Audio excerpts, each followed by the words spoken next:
আসসালামু আলাইকুম, আমি গোল্লা বলছিলাম। এখন আমি বর্তমানে আছি নাটোরে। আর নাটোরে আমার পিছনে যে বাইকটা দেখতে পাচ্ছেন পালসার, এই বাইকটাতে 1 লাখ টাকার উপরে মডিফিকেশন করা হয়েছে। আর এই বাইকটার মালিক হচ্ছে আমাদের সাজু ভাই, যিনি একজন শৌখিন বাইকার বলা চলে। না হলে শৌখিন বাইকার উনি যদি না হইতো, উনি এই বাইকটা 1 লাখ টাকার উপরে মডিফিকেশন কখনোই করতো না। উনি GSX-R অথবা R15 V3 অথবা এমনি ওটাতে মড দিত। বাট উনি ওনার বাইকটাকে এমন ভাবে সাজাইছে, আমার মনে হয় না ঘরের বুকেও মানুষ এত সুন্দর ভাবে সাজায়।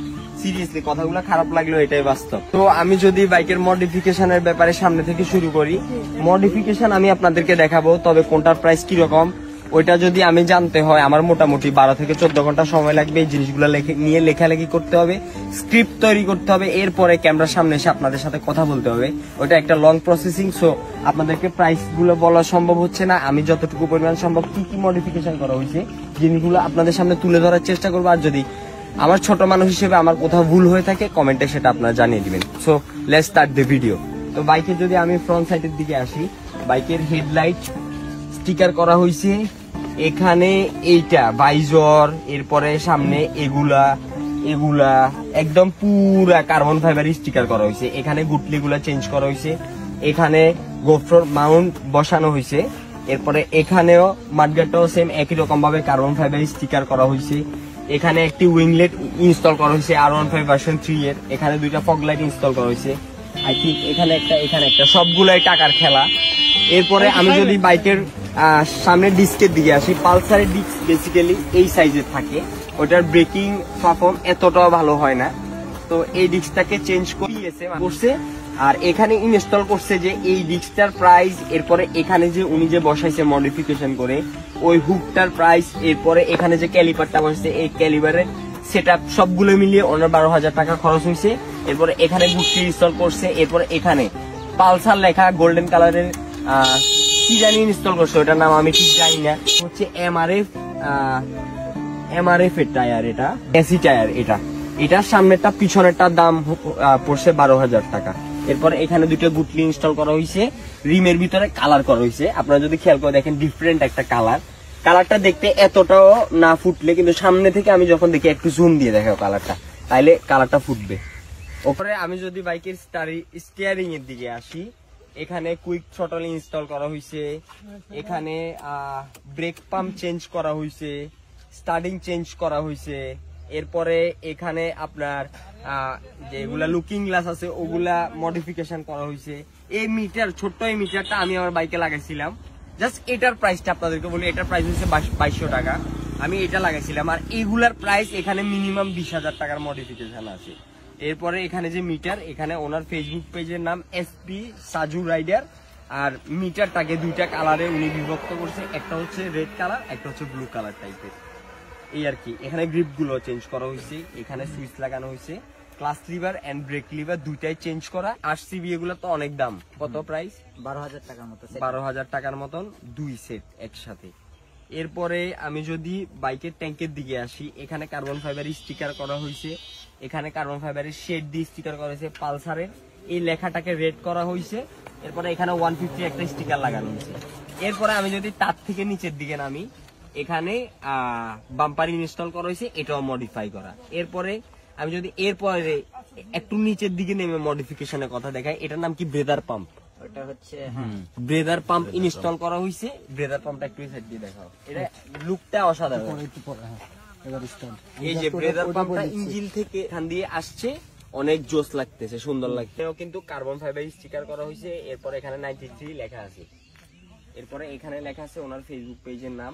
এখানে এই জায়গাটাও মডিফিকেশনের কথা বলতে ভুলে গেছি, এখানে কার্বন ফাইবার স্টিকার করা। এরপরে এই 2 সাইডে যে কানগুলা থাকে পালসার বাইকের, ওইগুলাতে কার্বন ফাইবার করা হয়েছে। আর স্টিকার গুলা করছে যে, এগুলো স্টিকার না ভাই, স্টিকার গুলো এমন ভাবে করছে মানে কোথাও কোনো গ্যাপ নাই, এত সুন্দর ভাবে মিলাইছে। যে স্টিকারটা করছে তাকে থ্যাঙ্কস। এরপরে এখানে যে লেগ গার্ড যেটা আছে পা রাখে, ওইটাতেও কালার করা হয়েছে। এরপরে আমি যদি সিটিং পজিশনের দিকে আসি, সিটার থেকে বাইকটাকে 2 সিটার করা হয়েছে। দেখেন ডিজাইনটা দেখেন, খুব সুন্দর। এখানে পালসার লেখা, এখানে বাজাজ লেখা, অস্থির এই গ্রিপিং গুলা। তারপরে এখানে একটা লেখা আছে ব্ল্যাক শ্যাডো, খুব সুন্দর হয়েছে। এরপরে পিছনের দিকে যদি আমি আসি, বেশ লাগাইছে উনি, এটাতে ব্যাগ বাজার সবকিছু উনি রাখতে পারবে। এরপরে আমি যদি ব্যাক টেল লাইটের দিকে আসি অথবা টেল গার্ডের দিকে আমি আসি, ওইটা উনি খুলে ফেলছে। খুলে ওনার লাইসেন্স প্লেট, ইন্ডিকেটর এই দুইটাকে মডিফিকেশন করে ঠিক ওনার সিটের নিচে বসাইছে। এরপরে আমি যদি ব্যাক লাইটের দিকে আসি, পালসার বাইকটার ব্যাক লাইটটাও কিন্তু মডিফিকেশন করা হয়েছে, স্টিকার মডিফাইড।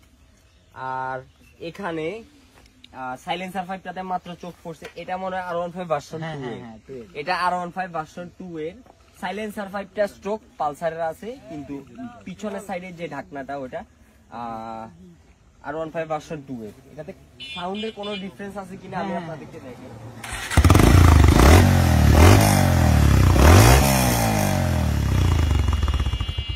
হ্যাঁ, সাউন্ডের মোটামুটি ডিফারেন্ট আমি পাইছি। সো এটাই ছিল এই Pulsar one of the best modify in BD, বাংলাদেশের সব থেকে সেরা পালসার মডিফিকেশন বাইকের রিভিউ ভিডিও। বাইকটাতে এমন কোনো জায়গা নেই যেখানে মডিফিকেশনের ছোঁয়া নেই, পুরো সব জায়গার ভিতরে ছোঁয়া আছে। এসপি সাজু রাইডার এই ফেসবুক পেজটাকে ফলো করে দিবেন, আমি আমার কমেন্ট বক্সে ওনার ফেসবুক পেজের লিংক দিয়ে দিব। আসসালামু আলাইকুম। তোমাকে ভুলে থাকবো কিভাবে বলো? তোমাকে তো আজও বড্ড ভালোবাসি। প্রথম ভালোবাসার অনুভূতিটা আসলে অন্যরকম, কেমন যেন অদ্ভুত একটা ভালো লাগা কাজ করে। ইচ্ছে করে সবটা সময় তার সামনে গিয়ে বসে থাকি, তার চোখের দিকে তাকিয়ে সারাটা দিন পার করে দেই। সম্পর্কের বয়সটা 2 বছর হতে পারে, কিন্তু আমার মনে হয় আমি আমার জীবনের সবটুকু ভালোবাসা যেন এই 2টা বছরে তাকে দিয়ে ফেলেছি। সম্পর্কের প্রথম দিকে আমি ততটা সিরিয়াস ছিলাম না, আসলে আমি ওইভাবে বুঝতামও না ভালোবাসা কি, কেমন হয় এর অনুভূতি। এই 2টা বছর আমার জীবনের সব থেকে সুন্দর সময় ছিল। হাজারো সুন্দর মুহূর্ত দুজন পাশে বসে কাটিয়েছি। আমি একটু বেশি রাগী স্বভাবের ছেলে ছিলাম, কিন্তু সে যে কখন ভালোবাসতে বাসতে আমাকে একটা শান্ত ছেলে বানিয়ে ফেললো বুঝতেই পারলাম না। আড্ডা ঘোরাঘুরি এসবই ছিল আমার লাইফের সবকিছু, কিন্তু কখন যে এসব কিছু পরিবর্তন হয়ে আমার পুরো দুনিয়াটাই সেই মানুষটা হয়ে গেল আমি না আসলে বুঝতেই পারি নাই। আমাকে সবসময় একটা কথা বলতো, জানো কেউই না সারা জীবন পাশে থাকে না।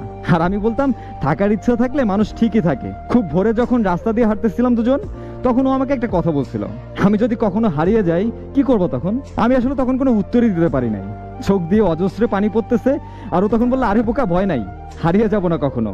রাত জেগে রাতের পর রাত ফোনে কথা বলা, সম্পর্কের এই দিনগুলাই সারা জীবন মনে থাকে। কত স্বপ্ন দুজনের, কতই না পাগলাম, তাই না?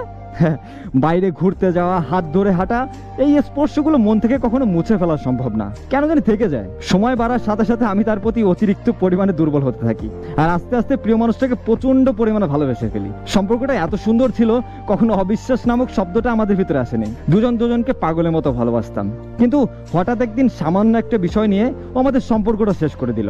আমি অনেকবার বোঝানোর চেষ্টা করছি, কিন্তু শুনে নাই। আমি যখন বললাম তোমাকে ছাড়া আমি ভালো থাকতে পারবো না, ও তখন বললো চেষ্টা করো ভালো থাকার।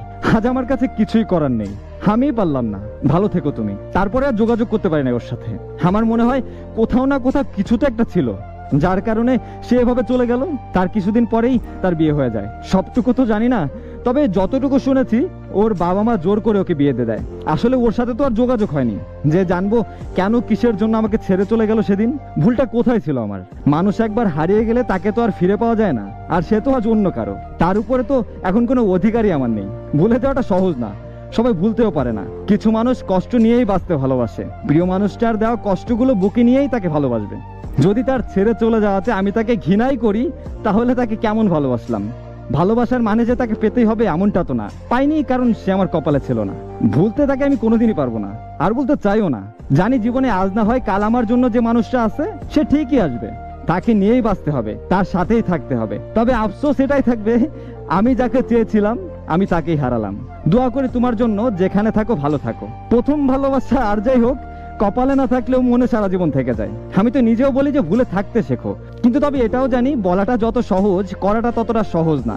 তবে নিজেকে তিলে তিলে শেষ না করে একটু গুছিয়ে নিলে কি ক্ষতি হবে? জানি কাঁদবেন, কান্না আসবেই, কিন্তু কান্না শেষ হয়ে গেলে যতটা সময় পাবেন ততক্ষণ অন্তত হাসি খুশি থাকার চেষ্টা করেন। এখন অবধি এমন কোনো রাত নাই যে রাতটা আমি না কেঁদে ঘুমাইছি, কিন্তু কি হলো তাতে? ফিরে তো পাইলাম না। আমি চিৎকার করে কাঁদতে পারি না, নিজের মুখে বালি চেপে ধরে কান্না করি যাতে কেউ বুঝতে না পারে। আবার যখন সকাল হয় তখন আলহামদুলিল্লাহ বলে নতুন করে বাঁচার চেষ্টা করি। আপনাদের নিয়ে, পরিবার নিয়ে হাসি খুশি থাকার চেষ্টা করি, কারণ আমি জানি দুনিয়াতে কিছুই পার্মানেন্ট না। আজ অনেক দুঃখ তো কাল অনেক সুখ, আবার আজ অনেক সুখ তো কাল আবার দুঃখ। এইটাই তো জীবন। তাই না? আর এভাবেই আমরাও ঠিক একটা দিন ওই না ফেরার দেশে চলে যাব, কেউ আগে আর কেউ পরে। জীবনে কেউই সব সুখ পায় না, অপূর্ণতা সবার মাঝেই থাকে। হয়তো মানুষটা খারাপ হবে, নাহলে নিয়তি আপনাদের আলাদা করে দিবে।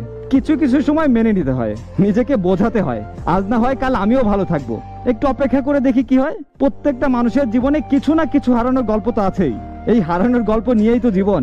স্মৃতি মনে রাখুন, সমস্যা নাই, কিন্তু স্মৃতি মনে রেখে নিজেকে ধ্বংস করে ফেলবেন না। খুব কান্না করতে ইচ্ছে করতেছে, একটু মন ভরে কেঁদে নেন, তারপর সুন্দর একটা হাসি দিয়ে নিজেকেই বলুন, আরে ব্যাপার না, জীবন সুন্দর। যদি তাকে নাই পাইতাম তাহলে হারাইতাম কিভাবে? সুখ তো পাইছি একটা সময়, তাই না? সেটাকে যেমন গ্রহণ করেছিলাম, আজ কষ্টটাকেও মেনে নিয়ে বাঁচতে শিখি। আবারও একদিন সব হবে, সব অপূর্ণতা ঘুচে যাবে, মনে দাগ থাকবে কিন্তু ব্যথা কম হবে। নিজের লেখা গল্পের সমাপ্তিটা নিজের ইচ্ছা মতো দেওয়া যায়, কিন্তু জীবন তো আর গল্পের মতো না, তাই না? হাসি খুশি বাঁচো, ভালো থাকার চেষ্টা করো।